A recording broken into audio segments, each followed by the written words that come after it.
Sobat Mahardika, kembali lagi di Ini Podcast Mahardika bersama dengan saya Kirana Nisa. Ini Podcast Mahardika merupakan ruang bincang penuh inspirasi yang siap membahas isu-isu hangat bersama dengan narasumber hebat. Dan spesial edisi hari ini, Sobat Mahardika, saya akan menghadirkan tema yang sangat spesial, yaitu terkait dengan perjalanan 4 tahun kepemimpinan Wakil Wali Kota Blitar, Bapak Cucu Sunaryo, yang memang saat ini sudah berada di penghujung masa jabatan.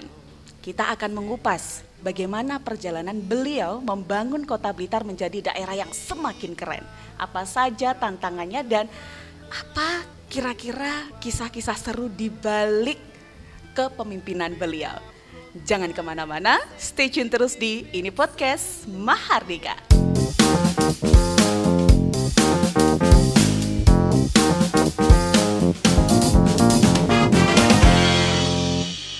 Oke, Sobat Mahardika, masih di Ini Podcast Mahardika. Dan yang ditunggu-tunggu sudah ada di samping saya. Boleh tepuk tangan yang paling meriah untuk Bapak Wakil Wali Kota Blitar.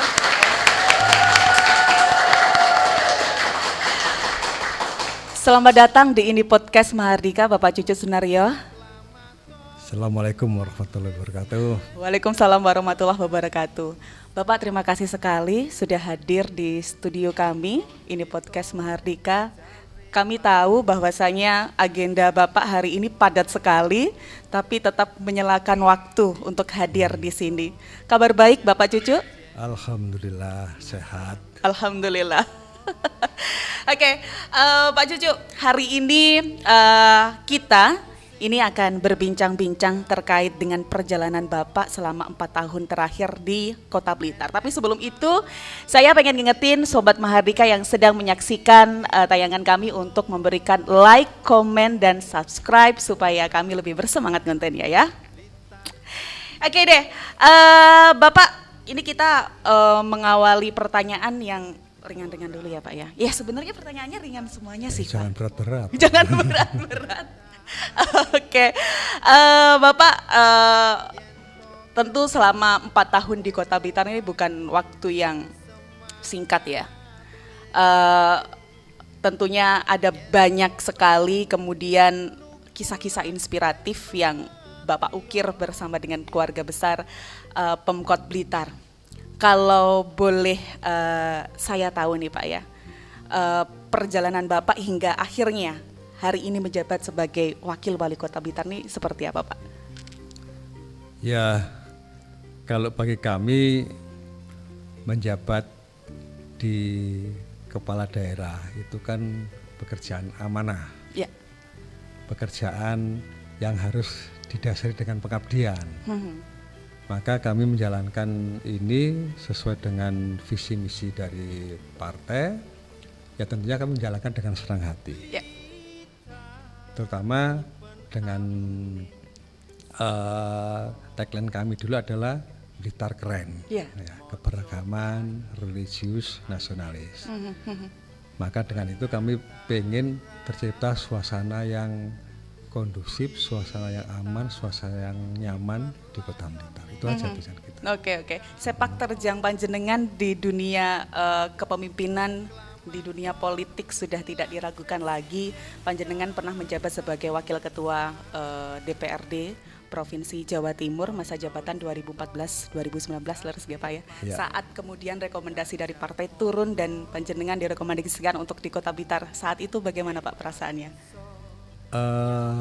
Jadi di partai ini kita biasa diberi tugas untuk jabatan yang lebih tinggi. Ataupun kadang-kadang jabatan yang lebih rendah. Ya. Kalau dari 2009 sampai 2014 saya ini ketua fraksi DPRD Provinsi Jawa Timur. 2014 sampai 19 wakil ketua DPRD Provinsi Jawa Timur. Mestinya levelnya di tingkat provinsi. Yeah. Tapi kalau ditugaskan di tingkat kota, setara kabupaten, bagi saya selama itu bagian daripada pengabdian tidak ada masalah. Ya fine-fine saja. Dan terbukti ya Pak, ada banyak sekali gagasan-gagasan, inovasi-inovasi yang dilahirkan panjenengan bersama dengan Bapak Wali Kota, Bapak Santoso. Salah satunya panjenengan sebagai pencetus program RT Keren 50 juta per RT per tahun. Apa Pak, kalau kita boleh flashback yang melatar belakangi lahirnya program tersebut? Jadi 50 juta per RT per tahun, itu kan kami pengen memangkas birokrasi. Ya. Kedua juga kami dulu mulai 2009 sampai 2019 itu dapil saya Kediri, Tulungagung, Blitar. Jadi sudah familiar saya dengan Kota Blitar. Lalu kalau 50 juta ini bisa diterapkan, Ya. itu pasti dampaknya luar biasa. Oke. Jadi berawal dari memang pengalaman panjenengan ketika dulu masih menjabat sebagai anggota dewan, berkeliling dan melihat motret kebutuhan masyarakat, begitu ya Pak ya? Sehingga kemudian RT Keren ini dikemas bersama-sama. Betul, jadi disamas-kemas bersama-sama dengan Pak Wali Kota, juga dengan tim. Intinya waktu itu kami pengen bagaimana pendapatan masyarakat Kota Blitar bisa meningkat. Maka program RT Keren itu ya kami anggap salah satu solusi pada saat itu. Oke. Ini kan sudah berjalan dan banyak sekali kemudian produk-produk yang berhasil dilahirkan masyarakat melalui program RT Keren. Ya. Kalau Bapak sendiri melihat selama 4 tahun berjalan ini bagaimana program RT Keren ini Pak? Jadi kami melihat RT Keren ini, harapan kami sih ini akan dilanjutkan untuk tahun-tahun yang ke depan. Oke. Karena RT Keren ini ibaratnya anak sekolah itu kan ada tahapan. Ya. SD, SMP, SMA dan seterusnya. Sekarang levelnya di tingkat Masih SD. SD. Ya, jadi artinya gini, RT Keren itu 50 juta, kami berharap tujuan akhirnya itu kan meningkatkan kesejahteraan bagi masyarakat. Mungkin tahap awal ini bagaimana RT Keren itu baru diminati dulu. Oke. Maka masyarakat melalui RT itu baru berminat pada persoalan yang menyentuh infrastruktur, katakanlah buat pavingisasi, buat balai RW, buat ya pekerjaan-pekerjaan yang belum menyentuh perkuatan ekonomi.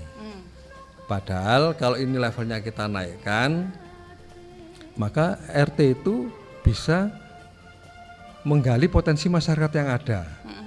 Katakanlah kita ini pada tahun 2021 itu kan COVID lagi gencar-gencarnya.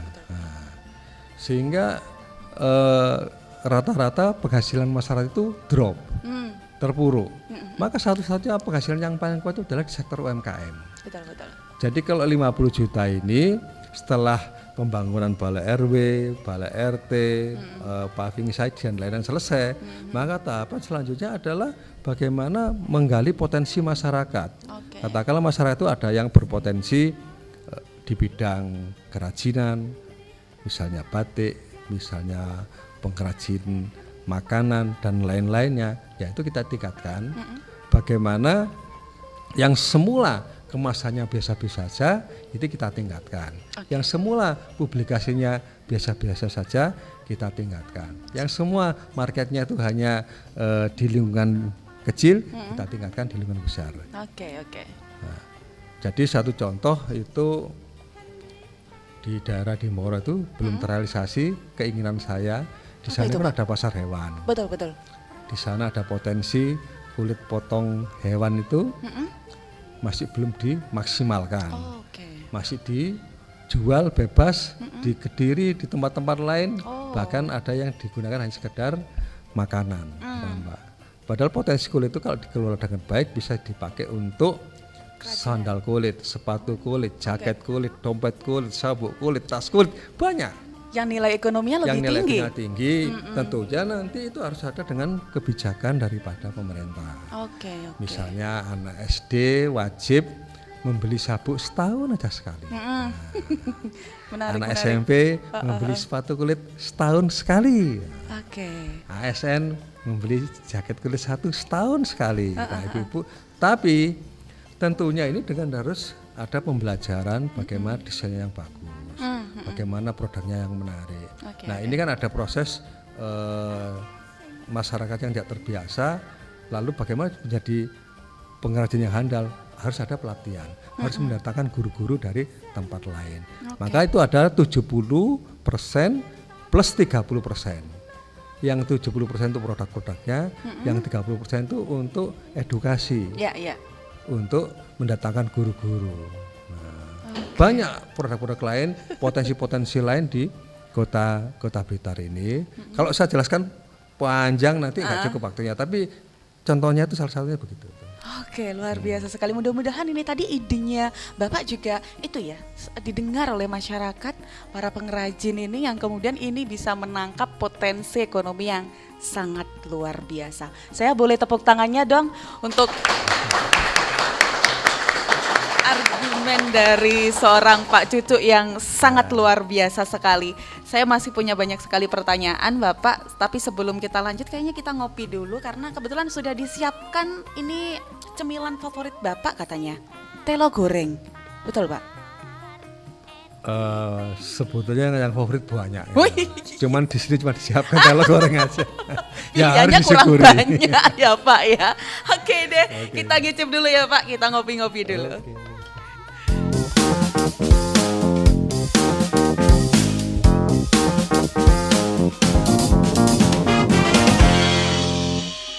Oke Sobat Mahardika, Anda masih di ini podcast Mahardika bersama dengan saya Kirana Nisa dan bersama narasumber spesial saya hari ini Bapak Cucu Sunaryo.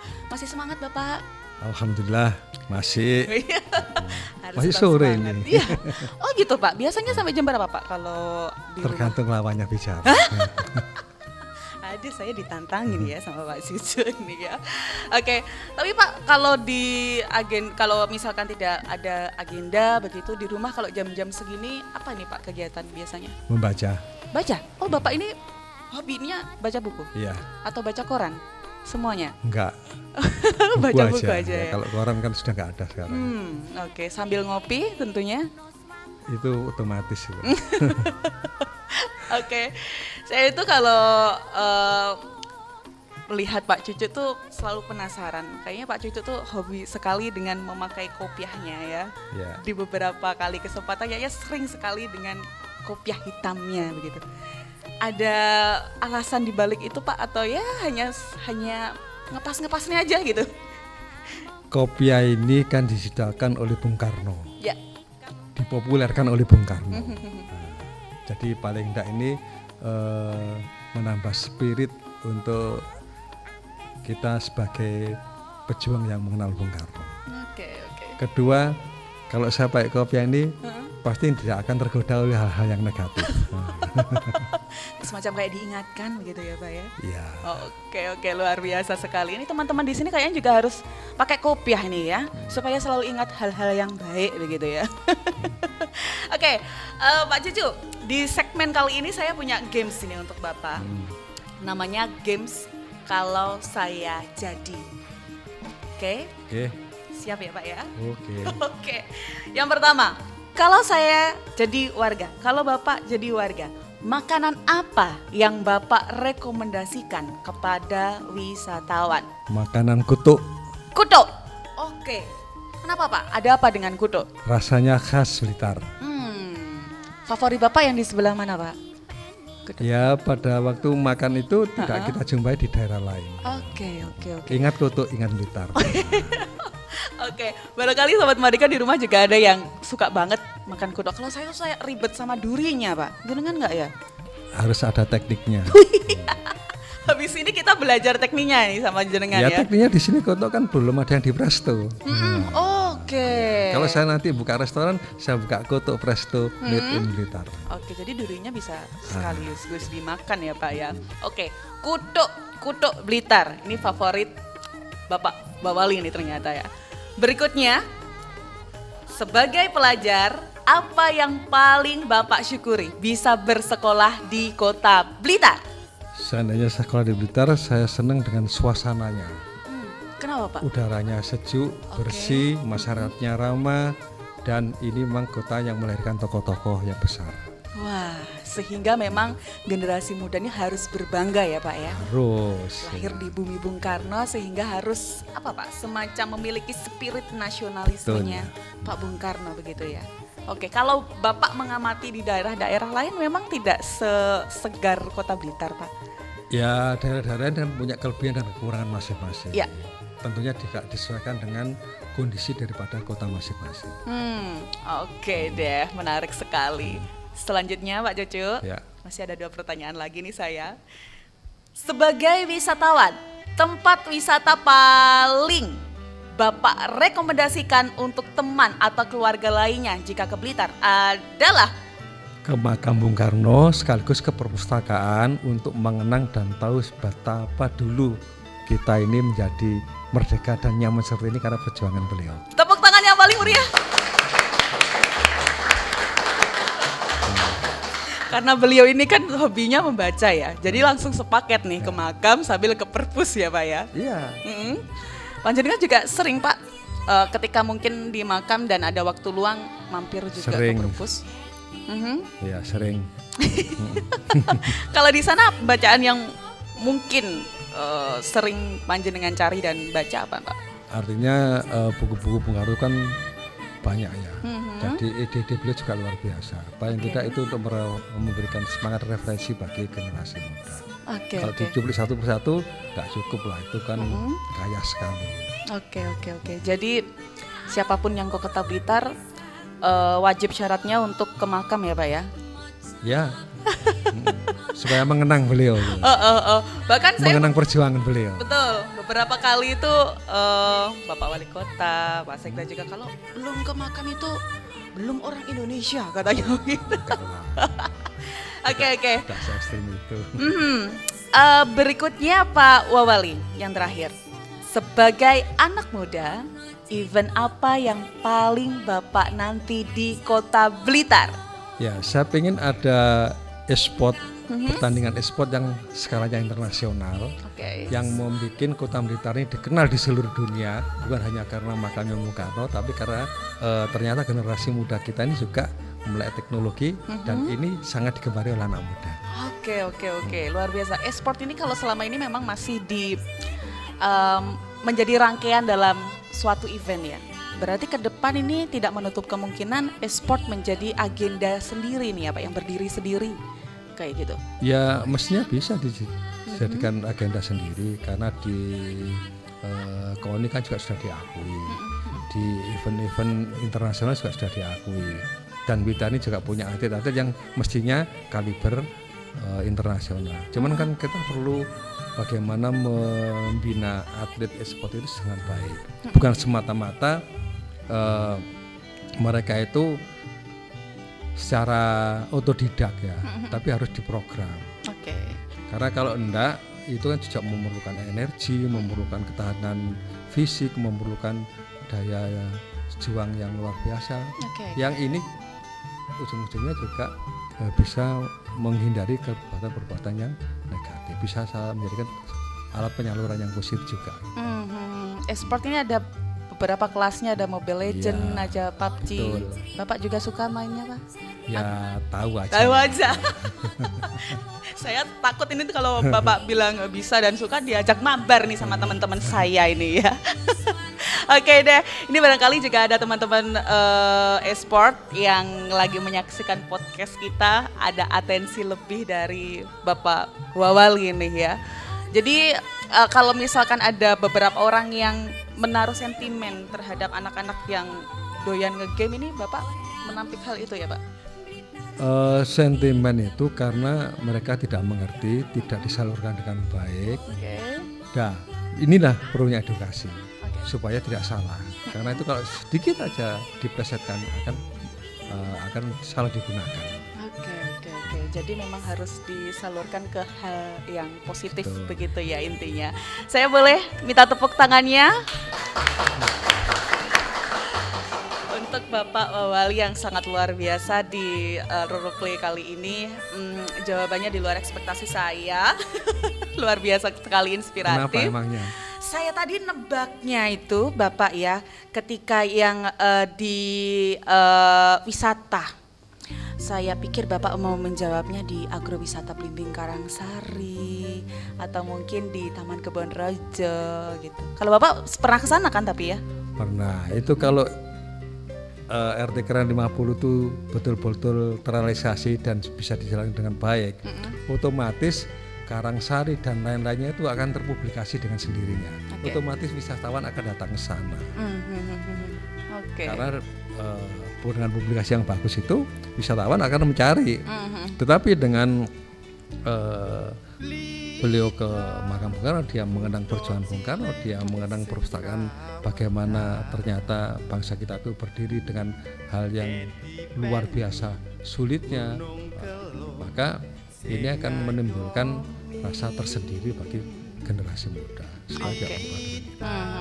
Dan sebenarnya wisata-wisata lainnya menjadi paket pelengkap ya setelah ke makam ya Pak ya. Oke, barangkali Sobat Mahardika juga ada yang pengen ngicipin manisnya Blimbing Karangsari. Oke deh, Sobat Mahardika, sebelum kita ke segmen berikutnya, jangan kemana-mana karena ada yang spesial setelah ini.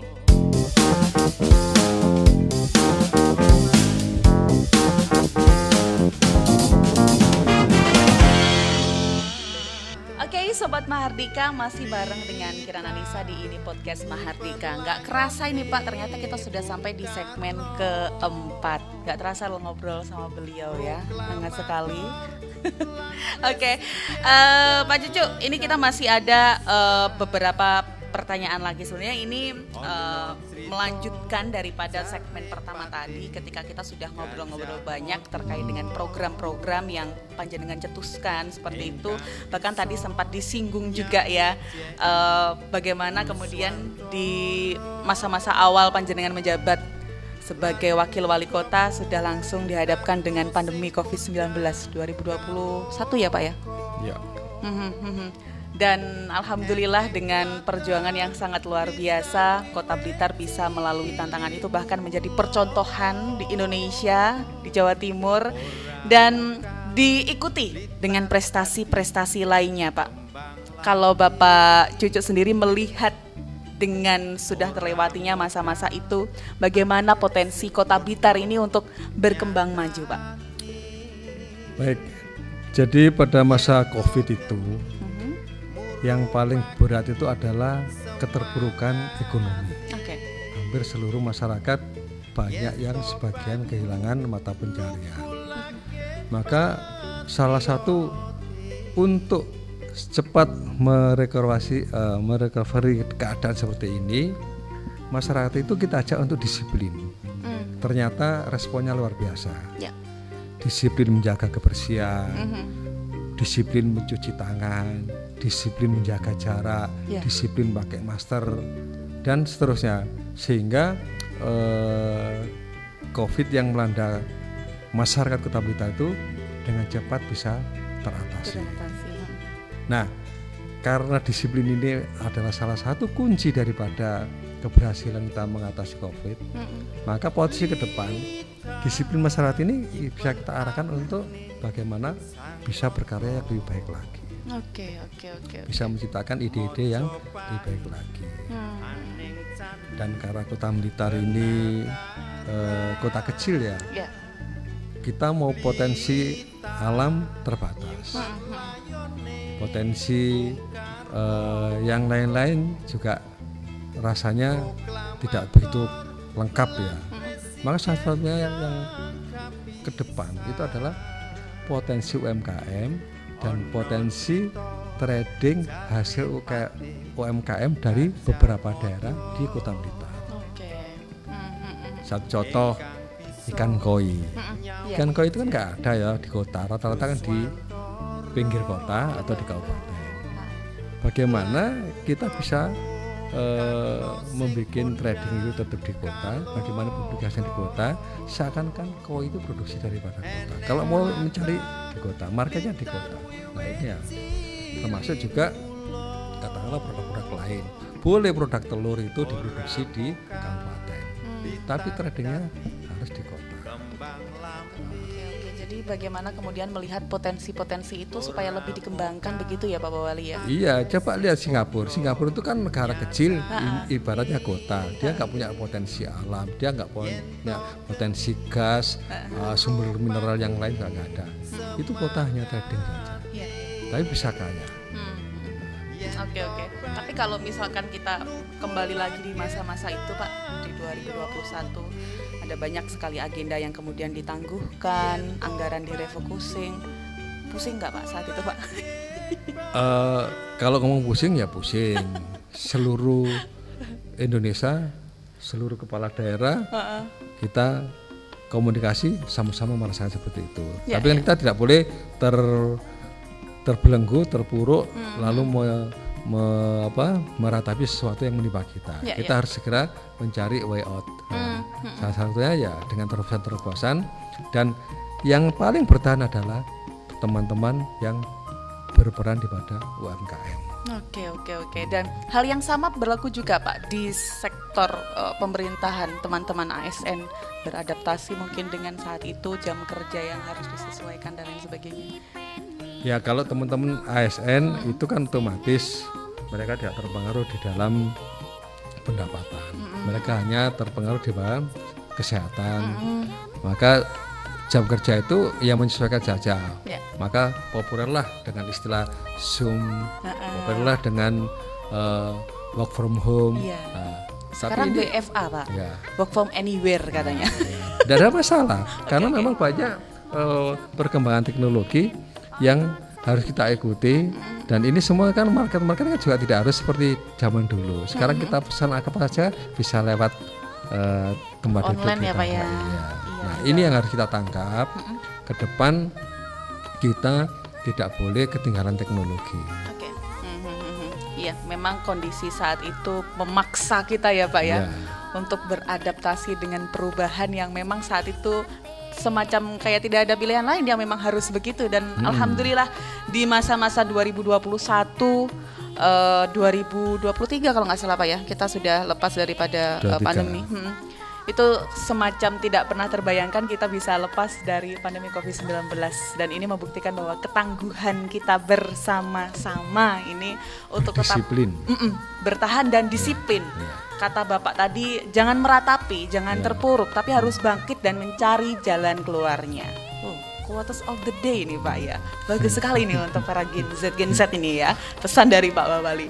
Oke. Kemudian Pak Cucu, kalau kita flashback lagi ya perjalanan panjenengan dari awal sekali, mungkin masa kampanye di 2020 hingga kemudian dilantik sampai dengan hari ini di penghujung masa jabatan panjenengan. Kesan seorang Pak Cucu ketika mendampingi Bapak Wali Kota Blitar membangun Kota Blitar ini seperti apa? Ya, kita ini harus sama-sama berpikir sama-sama, bekerja sama-sama, saling mengisi, saling melengkapi, dan berbagi tugas. Intinya jangan merasa ada yang paling hebat, tapi bagaimana kepentingan rakyat itu kita dahulukan. Oke. Maka Pak Wali Kota cukup akomodatif, cukup bisa bekerja sama. Saya pikir inilah kuncinya bagaimana akhirnya Blitar ini dapat beberapa penghargaan, bahkan levelnya bukan hanya tingkat provinsi tapi tingkat nasional. Betul. Ada banyak sekali Pak, 146 kalau nggak salah ya. Nggak hafal saya, karena terlalu banyaknya. Betul, 4 tahun kalau dirangkum banyak banget Pak, ratusan ya. Tapi ada nggak Pak prestasi-prestasi kemarin yang kemudian berhasil kita raih, yang kemudian membuat panjenengan juga berkesan, wah akhirnya Kota Blitar bisa kayak gitu? Ya, prestasi yang paling utama itu Kota Blitar ini menjadi kota keterbukaan secara di segala sektor ya. Baik manajemen, baik pelayanan, baik pelayanan ASN dan lain-lain gitu. Sehingga kalau kita ini menjadi kota keterbukaan, maka siapa saja bisa mengakses. Dan di situ menunjukkan bahwasanya Pemkot ini sudah dilaksanakan dengan sebaik-baiknya.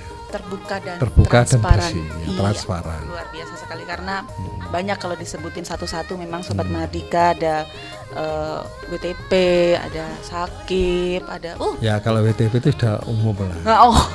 sudah umum. Karena ya, Pak, dalam ya? 14 kali. 14 kali ya Pak Iya. ya. Saya terpukau loh Pak itu ya, soalnya tertinggi di Jatim. Levelnya Bapak ternyata masih biasa, berarti harus ditingkatkan lagi ya Pak Iya. ya. Oke deh. Sekarang momen-momen Pak, saya yakin panjenengan memiliki banyak momen-momen yang mengesankan di Kota Blitar. Boleh Pak disebutkan salah satunya? Ya paling berkesan itu selain menjadi wakil wali kota, ternyata kita juga dibebani jabatan yang di luar ekspektasi saya. Apa itu Pak? Ketua DMI, itu ketua Dewan Masjid Indonesia, ketua Keluarga Pramuka, terus ketua yang membidangi sabar pungli dan lain-lain gitu. Artinya kami bersentuhan dengan banyak hal yang membuat bagaimana masyarakat ini bisa rukun, bisa kota ini menjadi kota yang menginspirasi seluruh kota-kota lain di Indonesia.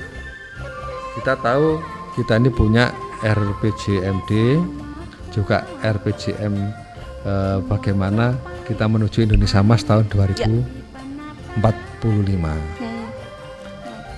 Saya tidak bisa membayangkan kalau sekarang ini kepadatan Kota Blitar ini sudah cukup padat. Di tahun 2025, maka 20 tahun lagi di tahun 2045 meledaknya jumlah penduduk juga luar biasa. Kita ini kan hanya terdiri dari 3 kecamatan, 21 kelurahan, 188 RW, 651 RT dengan jumlah penduduk yang kurang lebih 161.000. 20 tahun lagi kalau penduduk itu meledak, katakanlah bertambah karena usia-usia produktif, usia-usia emas kita juga luar biasa, sedangkan tanah kita ini nggak bertambah. Betul. Lahan kita tidak bertambah. Lahan pertanian kita kalau bisa dipertahankan, karena kalau tidak ada kebijakan yang baik maka lahan pertanian itu akan habis untuk lahan perumahan. Padahal dengan bertambahnya jumlah penduduk, bertambahnya kendaraan, kebutuhan utama rumah itu pasti ada. Nah inilah yang perlu harus direncanakan dengan baik. Bagaimana menata sumber-sumber potensi alam yang tidak dirusak, sumber mata air, tanam-tanaman. Karena menanam itu butuh puluhan tahun, tapi menebang hanya butuh setengah jam. Oke. Jadi paling enggak masyarakat harus kita sadarkan menanam pohon itu bersedekah oksigen untuk kita dan seluruh warga, juga untuk anak cucu kita. Luar biasa sekali. Boleh tepuk tangannya untuk Bapak Wabali ya. Jadi selain mungkin banyak menghabiskan momen bersama teman-teman ASN, bersama dengan adik-adik pramuka juga ya Pak. Berarti kalau di Kewarcap panggilnya bukan Pak? Kakak ya, kakak cucu. Teman-teman di sini juga anak-anak pramuka loh Pak. Iya. Terbukti nih teman-teman, masih hafal ya tepuk pramuka ya. Tepuk pramuka. Yes, loh kok nggak ada yesnya? Sekali lagi, tepuk pramuka. Yes. Karena kalau di pramuka itu orang nggak pernah tua. Gitu ya Pak. Sampai kapanpun dipanggil kakak. Iya Pak Muji juga suka banget Pak kalau di Padahal pramuka. yang lainnya itu pengen awet muda, itu menjaganya luar biasa. Oke, berarti kalau bersama dengan adik-adik pramuka itu gimana Pak? Bawanya semangat, ingat lagi masa-masa muda itu atau gimana nih Pak kalau Pak Cucu sendiri? Bukan ingat, kita masih muda.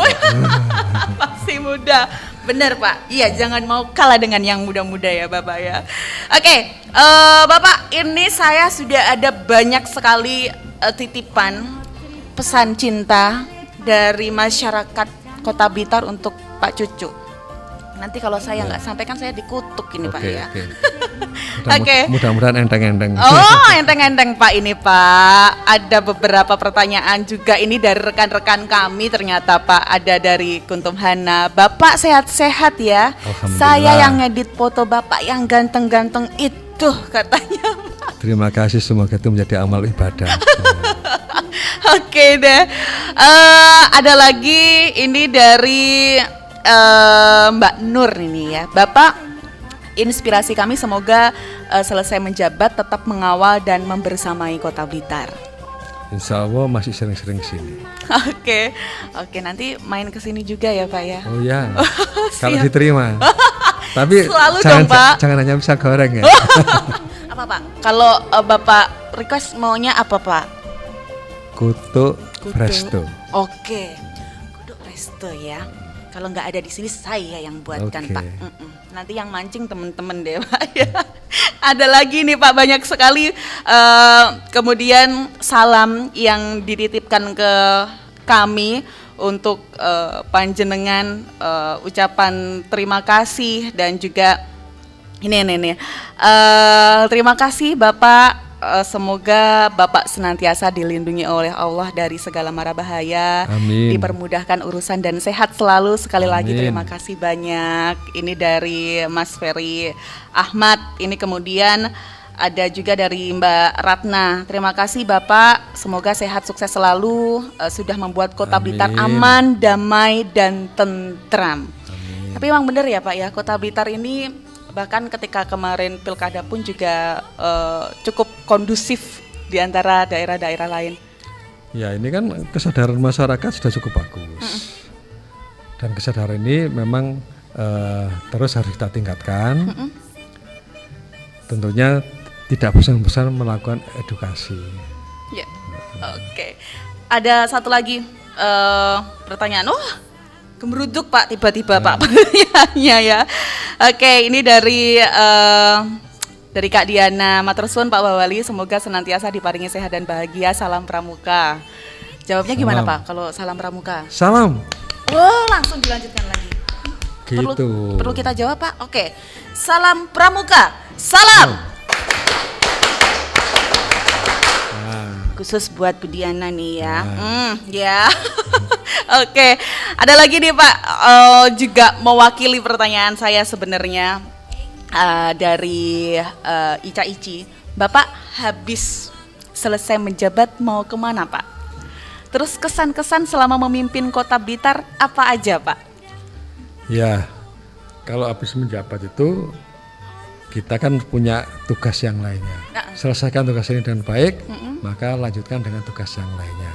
Kembali ke Surabaya sebagai pengurus partai, karena itu juga bagian daripada pengabdian kepada masyarakat. Oke. Dan yang tadi kesan-kesan masyarakat Kota Blitar ini cukup ramah, cukup baik, mudah diajak komunikasi, dan selera musiknya juga luar biasa.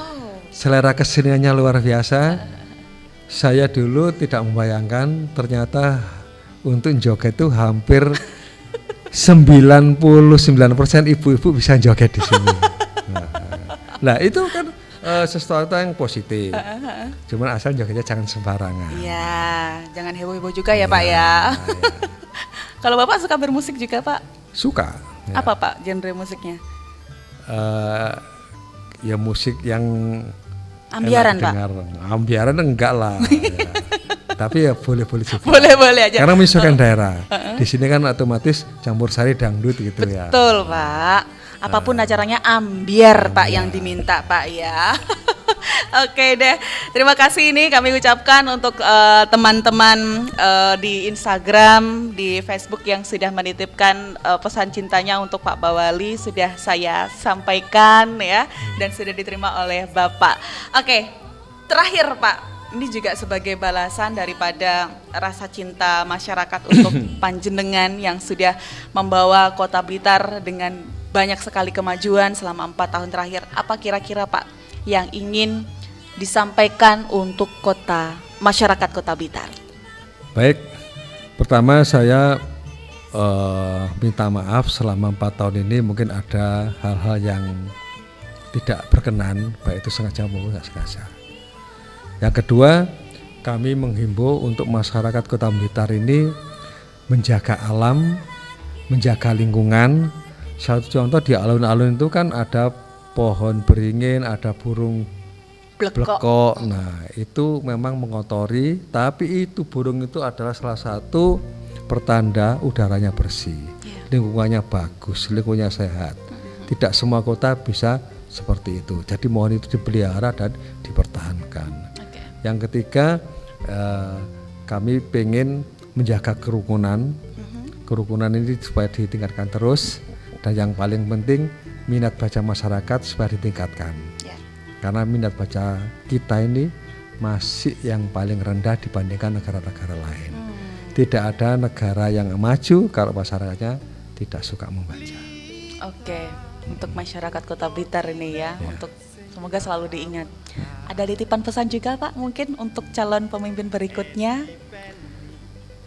Kalau pesan enggak, karena saya yakin Allah itu memberikan kekuasaan pada seseorang yang dikehendaki, dan Allah juga yang akan mencabut kekuasaan pada orang yang dikehendaki. Allah yang akan menaikkan derajat seseorang, dan Allah juga yang akan menurunkan. Sehingga pergantian pemimpin ini bagi saya hal yang biasa. Sehingga pemimpin yang baru saya yakin pasti akan lebih baik daripada kami. Pasti akan membawa masyarakat lebih maju lagi. Luar biasa. Marilah kita berpikiran positif saja. Oke. Terima kasih Pak Cucu, luar biasa sekali statement pamungkasnya. Tidak terasa ini Pak Cucu ya, 1 jam berasa seperti 15 menit aja. Oke, pisangnya belum habis. Oh, pisangnya belum habis. Pak, berarti bolehlah ya nanti kalau kita agendakan untuk episode-episode berikutnya. Siap. Oke. Dan sekali lagi terima kasih banyak Pak Cucu atas kesediaan waktunya hari ini, dan juga terima kasih atas dedikasi kontribusi yang sangat luar biasa untuk Kota Blitar selama 4 tahun terakhir, dan mudah-mudahan apa yang sudah dibangun Bapak yang panjenengan tinggalkan ini akan terus dikembangkan dan dilanjutkan oleh masyarakat Kota Blitar. Amin. Dan Sobat Mahardika, tidak terasa kita sudah sampai di penghujung acara, tapi Pak Cucu sebelum malam hari ini kita berpisah ada satu pantun untuk panjenengan. Saya minta dijawab cakepnya paling keras ya. Karena nanti kalau yang paling keras katanya mau dikasih pisang goreng sama Pak Cucu ya. Oke. Bermain ke pantai Tambak. Kakek. Ketemu ikan namanya benalu. Kakek. Terima kasih atas 4 tahun bakti Bapak. Semoga Pak Cucu sehat selalu. Amin.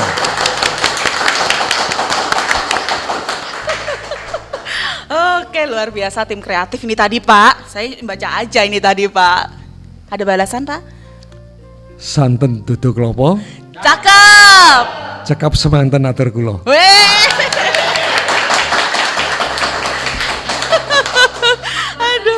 Aduh, angkat tangan saya nggak bisa ini ya kalau nggak ada tim kreatif nih. Oke, terima kasih Pak Cucu, dan juga terima kasih untuk Sobat Mahardika. Jangan lupa untuk terus mendukung Kota Blitar menjadi kota yang keren, unggul, makmur, dan bermartabat. Sampai jumpa di episode ini podcast Mahardika berikutnya. Jangan lupa like, komen, dan subscribe. Kirana dan Pak Cucu pamit. Bye-bye.